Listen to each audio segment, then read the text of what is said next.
পুকুর বা নদীর ঘোলা পানিতে শান্ত হয়ে ভেসে থাকা বিশালদেহী জলহস্তিগুলোকে দেখে যতটা নিরীহ মনে হবে, এদের সামাজিক জীবন কিন্তু ততটাই জটিল ও অদ্ভুত। মাঝে মধ্যেই দেখা যায় পুরুষ জলহস্তিগুলো মলমূত্র ত্যাগের সময় ডানা বা ফ্যানের মতো দ্রুত লেজ ঘুরিয়ে চারিদিকে তা ছিটিয়ে দিচ্ছে। মানুষের চোখে এটি চরম বিশ্রী বা অদ্ভুত ঠেকলেও প্রাণী জগতে এটি নাকি তাদের সবচেয়ে বড় শক্তির মহড়া।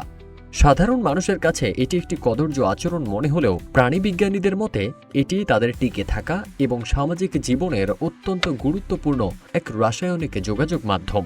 অনেকেরই ধারণা ছিল প্রজনন মৌসুমে স্ত্রী জলহস্তিকে আকৃষ্ট করতেই পুরুষরা এমন আচরণ করে। তবে বিজ্ঞানীরা বলছেন এটিকে স্রেফ প্রেম নিবেদন বা সঙ্গী পাওয়ার আকুলতা ভাবলে ভুল হবে।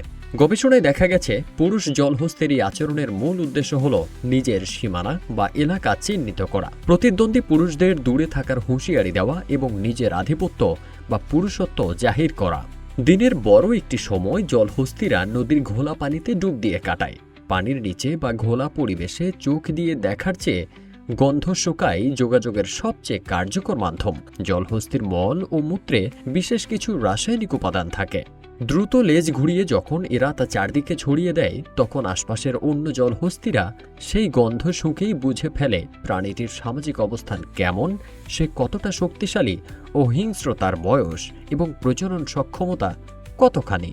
প্রজনন মৌসুমে এই শক্তিশালী গন্ধ পেয়ে স্ত্রী জলহস্তিরাও পুরুষটির শক্তি ও ফিটনেস সম্পর্কে স্পষ্ট ধারণা পায়। প্রাণী বিশেষজ্ঞদের মতে পশুদের সমাজে অপ্রয়োজনীয় যুদ্ধ এড়াতে এই গন্ধ ভিত্তিক সতর্কবার্তা কাজ করে।